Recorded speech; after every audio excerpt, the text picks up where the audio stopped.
Hi, this is Derek Murphy from Creativity. Today I was building some new resources and I came up with a checklist of 6 things that you need to do before you publish your book. So this is a question I get a lot: is my book ready to publish? Or authors, they finish the first rough draft and then they think they're ready to send it off for proofing or book cover design or whatever. These are 6 things that aren't usually talked about that I think are really important for writing a successful book. So number 1 is a story.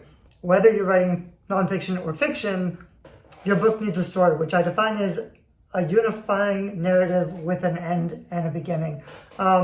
Even with nonfiction, you should have some kind of a unifying narrative.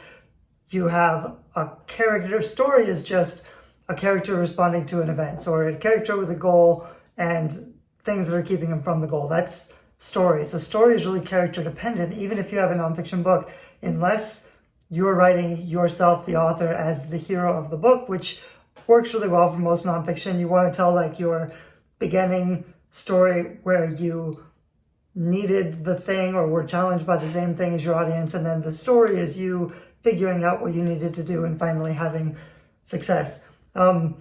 In fiction, I see a lot of books that don't actually have a clear story because they didn't focus on structure at all or outline. So if you have a story, for example, something that's pretty common, you have a character who has a goal, who has obstacles to overcome, but you throw in a lot of other stuff that doesn't fit that narrative. A lot of other scenes where nothing is really happening, that isn't part of the actual story. So I've read books or edited books where I keep having to remind the author, like, this isn't the story. You had us hooked at the beginning with this story, which is a character and a goal, and then there's all this other stuff that keeps, detracting. So once you set up a book with a story, readers just want the resolution. They want you to pull them through to the end of the book, or the end of the story. Number 2 is a purpose. Every book needs a purpose, which is a goal worth pursuing and achieved. Most fiction books, at least most commercial fiction, will end in some kind of a happy resolution where the goal is at least partially achieved. Hopefully the character develops through the quest into a more complete version of themselves. But basically you want to have a purpose where you have an end and a beginning and you're going somewhere and that journey is worth going. It's something else I see currently or commonly with fiction and nonfiction books is that the characters are trying to get something, but there's no really clear character motivation. So there's no reason for them to risk their lives or do something really dangerous or, go into the fight. The thing that they want has to be worth dying for. It has to be more important than death for them. So all stakes have to be life and death stakes. In nonfiction, this could just be like, this is the big pain point and frustration. This is the end goal that I want to help you reach. Number 3 is drama. Drama is conflict, suspense, and intrigue, hopefully on every page or as often as possible. If you don't know what the differences are between conflict, suspense, and intrigue, I have other videos all about those things. They're really interesting to dive into and they're very, very important. So you want to have drama in your book all the time. Basically, every scene, especially in fiction, almost every scene should have a goal, opposition, and conflict, and then some kind of resolution or pushing through or past that particular barrier. In nonfiction, often nonfiction authors will make the mistake of throwing in a lot of stories or anecdotes or data without actually giving strong drama. Drama has a more emotional component to it. It kind of tugs at the heartstrings a little. That's because of the conflict and the stakes that comes with quality drama. So if you're a nonfiction author, if you don't have a lot of drama in your book, that's definitely something I would put more in of. And I didn't really say this clearly before, but when we're talking about story, it's about putting pictures in people's mind. So this is the difference between showing and telling. If you've probably heard that infernal rule of writing, the difference is if you're showing people what's happening in the scene, you're just giving them the scene. You're just setting up the stage and then standing behind it, being quiet so the audience can see the scene. That's showing. Telling is you have the stage set up, but you, the author, are standing on the stage describing what's behind you to the reader. So you're saying, that's a table and that's a wall. you can do either, but you shouldn't do both. And showing is a lot more compelling, because if you're telling, they're just picturing you. And if you're showing, they're picturing the scene. And when people picture scenes, they're more likely to pay attention and feel emotionally about what's happening. So you really want to be putting pictures in people's minds. Number 4 is structure, which I define as a comfortable reading experience with clear signposts. A lot of people avoid structure. They consider themselves more pantsers, so they don't put it in. The value of structure is not only does it help you to know whether your book is going to satisfy readers, but also readers trust that they're going somewhere because they recognize where in the story they are. Even though your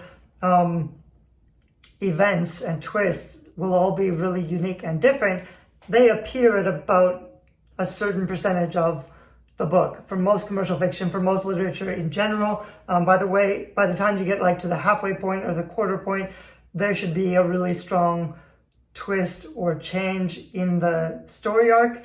Readers, on the one hand, this just keeps things exciting and makes sure that you're moving the story forward, but also readers will feel like, okay, I'm 25% in and something happened. I trust the author that this story is going to take me somewhere.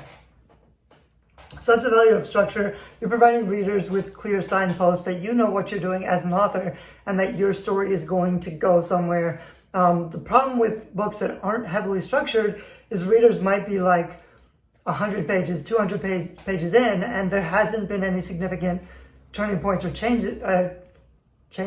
Anyway, I think I'm repeating myself, but they will give up if they are reading something that doesn't seem like it's moving along. It doesn't seem like anything significant is happening or changing. It feels like it's going too slowly. That's when readers will quit reading your book, and you don't want them to quit reading, because hopefully, a lot of authors tell me, well, if they read it all the way through, if they get to the end, then they'll understand all the rest of it. But nobody's going to give you that much time. If you don't consistently put the right things at certain various points in your book, readers aren't going to trust that you know what you're doing. They're going to get bored.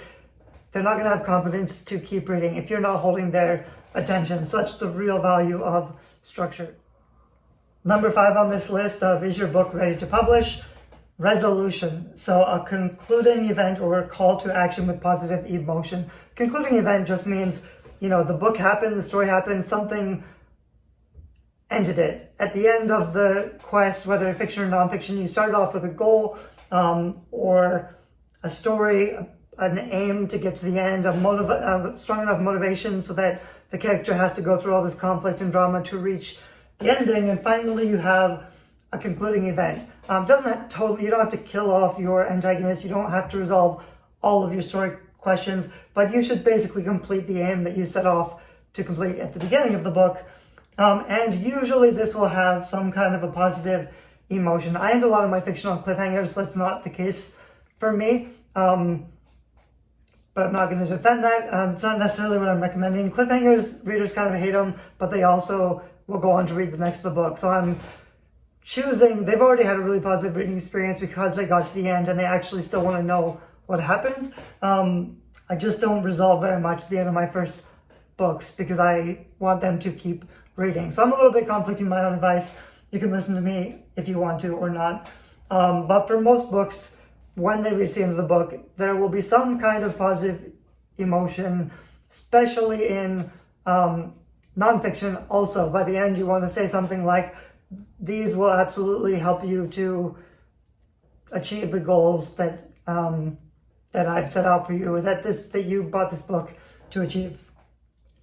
And number 6, finally, is credibility. The author's bio, the vulnerable share, professional design, and no typos. Typos in editing, there are ways around it. You don't necessarily have to pay for a really expensive developmental or copy editor. But even something like words-free proofreading check or Grammarly or ProWriting Aid, they can catch 85% of the typos before you publish. You're never going to get rid of all of them. There's always going to be a few that hang on, but you don't want too many of them too early because people will quit before they've really gotten into your book. If they don't trust it, a lot of readers won't notice them, or they won't notice all of them. It's not the end of the world if your book has typos. but of course you want to get rid of as many as you can. Professional design is another thing that's really hard to get right on your own. I have a lot of tutorials on YouTube and DIYbookcovers.com where I teach people how to do it a little bit better. But if you design your own book cover and you're not a designer and this is your first book cover, your first book, you're going to get most of the stuff wrong. You could have a really nicely well-designed cover that doesn't work at all and doesn't sell any books, which is one thing. But the other thing I'm talking about here is just the credibility. If you look like you have a book cover that isn't professionally made, people will be less likely to trust the quality. That's just kind of how it is. Book cover design is just one of many facets of conversion on your book page. So when someone lands on your page, maybe 10 people land. If you have a really, really nice cover, 5 people buy the book. If you have a kind of shoddy amateur bugger cover, 2 people buy the book. So your conversion is lower because of the book cover. You can make up with that with positive reviews or really tight blurb or whatever, but every facet of your conversion process, cover, reviews, and blurb, matter, and they will help. So you really want to pay attention to getting the right cover for your book, not only because it'll sell a lot better and your conversion will be higher, but also because it projects credibility and professionalism. A vulnerable share, so in your book itself, you want to have some kind of an author's bio or an author's note, a note from the author at the back of the book or even in the front, which says why I wrote this book, a vulnerable share about yourself that creates sympathy with your audience and readers.